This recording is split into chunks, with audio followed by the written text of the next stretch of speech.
বাবার তৈরি মুরগির খামারে দিনভর কাজ করেন কলেজ ছাত্র মোহাম্মদ নাহিদুজ্জামান। মুরগিকে খেতে দেয়া থেকে বিষ্ঠা পরিষ্কার যাবতীয় কাজ করেন তিনি নিজেই। মুরগি লালন পালনের পর তা বিক্রি করে সেই উপার্জনের পুরোটা দিয়ে একক প্রচেষ্টায় গড়ে তুলেছেন শান্তিনিবিড় নামের পাঠাগার। ২০২০ সালে প্রতিষ্ঠিত পাঠাগারটিতে রয়েছে প্রথম থেকে স্নাতক শ্রেণী পর্যন্ত পাঠ্য বই। এছাড়াও রয়েছে গল্প, কবিতা, ছড়া, ধর্মগ্রন্থ, বিখ্যাত মনীষীদের জীবনীসহ প্রায় ৬,০০০ বই।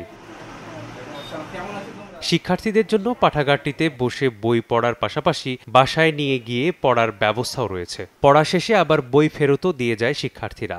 আবার তাদের মধ্যে কেউ ভালো ফলাফল করলে নাহিদুজ্জামানের পক্ষ থেকে দেয়া হয় বিশেষ পুরস্কার। আমরা বাসায় নিয়ে যেও বই পড়তে পারি বা এখানে এসেও ক্লাসের বই পড়ি, এখানকারও বই পড়ি, অনেক বই পড়ি, আমাদেরকে অনেক ভালো লাগে। ধাঁধার বই, ছড়া, এমনি অন্য কিছু নতুন নতুন বইগুলো পড়ি। শান্তিনিবিড় পাঠাগারের পক্ষ থেকে তিনি বিনামূল্যে বই পড়ার জন্য উৎসাহিত করেন এবং যারা বই কিনতে পারে না তাদেরকে বই দেয়। আমাদের কাছে টাকা লাগে না, আমরা এখান থেকে গাইড নিয়ে যে পড়ি। আমার মতন ধরেন যাদের পরিবারে আর্থিক সমস্যা আছে তারা অনেকেই পড়াশোনা এখান থেকে বই টই নিয়ে যায়, পড়াশোনা করে, আর্থিক সহযোগিতাও পাওয়া যায়। ধর্মশিক্ষার বইগুলা পড়ি, হয়তো কোরআন পড়ি, আরবি পড়ি, অনেক ছেলেপেলে আসে, আমার ছেলে মেয়েও আসে পড়তে। এত দূর এগিয়ে মানুষের মধ্যে যে সে জ্ঞানের আলোটা ছড়াচ্ছে, এটা আমাকে খুব ব্যক্তিগতভাবে কিন্তু ভালো লাগে। আমাদের ছেলে মেয়েদের খুব উপকার হচ্ছে, ভালোভাবে লেখাপড়া করছে, তারা ভালো শিক্ষা পাচ্ছে। পাঠাগারের পাশাপাশি সড়কের বিভিন্ন স্থানে বৃক্ষরোপণ ছাড়াও অসহায় দরিদ্র শিক্ষার্থী ও রোগাক্রান্ত ব্যক্তিদের আর্থিক সহযোগিতা দিয়ে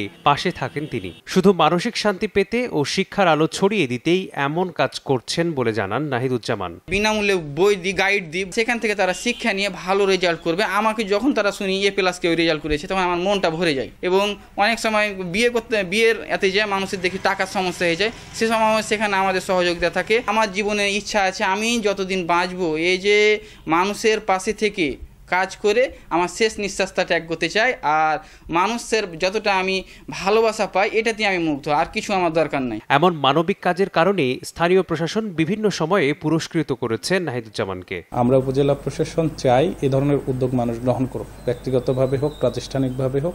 বৃক্ষরোপণ থেকে শুরু করে বিভিন্ন প্রয়োজনে, দুর্যোগে, দুর্বিপাকে মানুষের পাশে দাঁড়ানোর যে সংস্কৃতি, সেটি সমাজে চালু থাক। উপজেলা প্রশাসন তার লিমিটেড যে রিসোর্স তার মধ্যে চেষ্টা করবে এই উদ্যোগের সাথে সামিল থেকে এই উদ্যোগগুলোকে সামনের দিকে এগিয়ে নিয়ে যাওয়ার জন্য। নাহিদুজ্জামান কানসার্ট সোলেমান মিয়া ডিগ্রি কলেজে ডিগ্রি প্রথম বর্ষের শিক্ষার্থী। সময় সংবাদ, চাঁপাইনবাবগঞ্জ।